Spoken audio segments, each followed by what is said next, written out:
Oh, is this the lecture hall with Seymour Hersh? I'm looking for the one with Seymour Hersh because it's a policy and press hall event. That was journalist Jose Vega at Columbia University earlier this week at a symposium featuring the executive editors of the New York Times, Washington Post, LA Times, and Reuters. So shouldn't we be talking about the Nord Stream since that's the biggest story of the century? And you guys, I'm sorry. I mean, you have the executive editor of the New York Times there who came out with a phony story to try and block Seymour Hersh.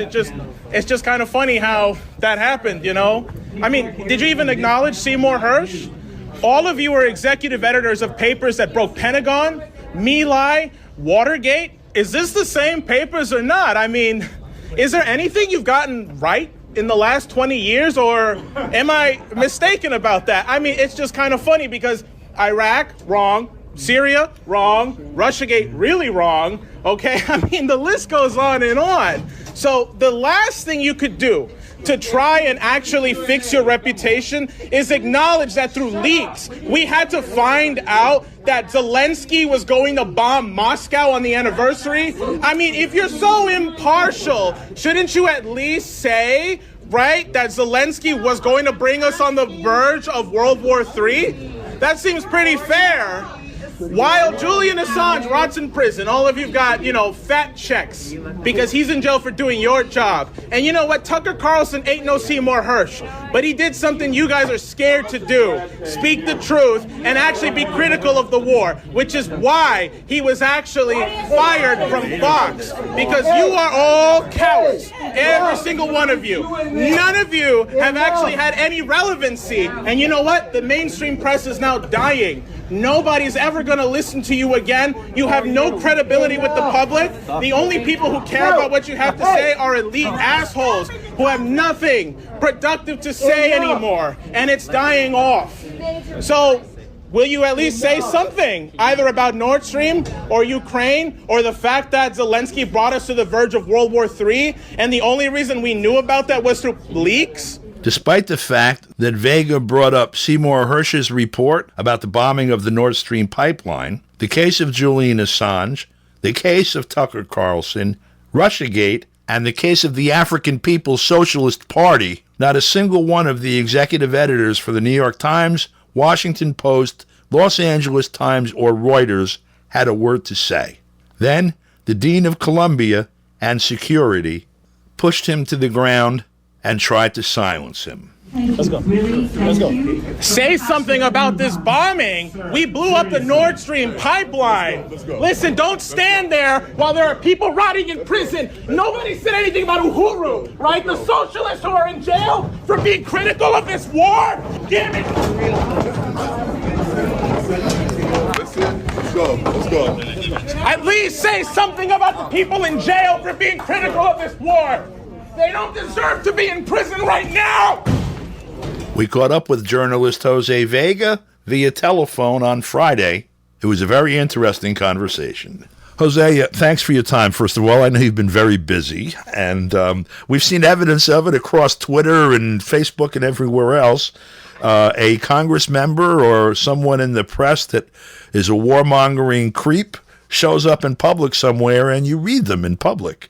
Sometimes the audience is with you that's in the room. A lot of times they're hostile, and you tough it out and get everything said that needs to be said. What is exactly, I mean, it must be gratifying as hell to do for its own sake, but what exactly are you trying to accomplish with this, and what is it that people, can do? Maybe copy it or start making these people face this everywhere they go?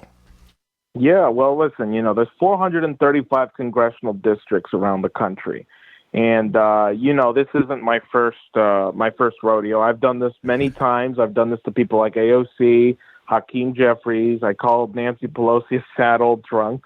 435 congressional districts. Can we find at least one person in each of those districts to stand up and do what I did and speak truth to power? That is what I'm looking for. People keep asking me if I'm going to run for Congress. And to them, I say, get me 435 interventions and then we'll talk. Right. Okay. Because it's not a matter of looking for some savior to do things. It's a matter of the citizenry standing up and doing something right now. And that's what I would, urge anybody who's been watching me or supporting me or following me. It's your turn now. Are you hoping somehow you're going to change their behavior or change the membership in the Congress or just get the people started and see what comes out of it? I think this is the year of the independents. The establishment puts a lot of money into controlling the narrative, okay? That's why going after the New York Times and LA Times, Washington Post, and Reuters was a good idea, because these people are paid to control the narrative for these people, right? And they get paid so much money for them to say, yeah, neither party sucks, but this one's worse than the other, so we got to continue to support, my team versus the other team. That's what their whole shtick is, right? You blow that up in their face, you're going to get a lot of independents elected in the next year. And if you want to see independents elected, simple. Go do what I did. I'm not going to stop crying and screaming about it, because you have to show to the American citizenry, hey, you get the government you deserve. So show us what kind of government you deserve. I'm a big believer in that, and that's what I believe and what I stand for. Your Twitter handle is Jose Vega, vote Diane Sayre. Diane Sayre is, of course, the independent Senate candidate who ran last year against Chuck Schumer and who's running next year against Kirsten Gillibrand, right? Part of the reason why I started doing these things was because of the campaign of Diane Sayre. It incentivized me to want to go out there and actually call out these politicians, And Diane's campaign brought back in me a real sense of patriotism and the American spirit. I believe we are all responsible for the government we get. You've heard me say this twice now. And I think, we can support our candidates, but really at the end of the day, it's like, what are we prepared to do? And that matters a whole lot more than whatever candidate you support or vote for. Yeah, getting on the ballot as an independent candidate was always very challenging. And now in the past few years, under the cover of COVID, and then they just stopped worrying about cover, the laws have gotten even more repressive. You need to have ridiculous numbers of signatures. And for independent campaigns, you end up spending most of your resources at the head end just to get on the ballot. Are you seeing this kind of a problem? Well, first of all, I guess you worked on the last campaign. Did you see that problem? And are you guys anticipating that again? Yeah, man. It was crazy. Cuomo before he got the boot, he raised the requirements for independents to get on the ballot from 15,000 signatures to 45,000. Wow. Now, anybody who's ever done any kind of petitioning to get on any kind of ballot knows that 15,000 does not mean 15,000. That really means 40,000. That's because right. Why? Your signatures can get disqualified. Right. The opposition can say, I don't know what this person's handwriting is, so we're going to count that off. And they can take up to half of your signatures. Now, think about that, right? We had to get 45,000. What does that actually mean? Honestly, that meant 90,000. No, 90. We got away with 67,000 somehow. We needed to get something like 1,000 or 1,500 or 1,200 signatures in every district, every congressional district, too. Right. So that was also really tough. Yeah. We didn't pay people full time, right? Everybody was mostly volunteered. We were putting in long hours all across the state. We were the only ones, okay?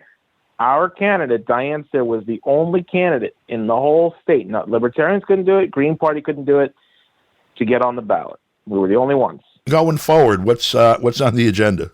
What's on the agenda? I'm going to continue to incite other people to stand up and take back their government that's been hijacked by tyranny and fascism. That's what's next on the agenda.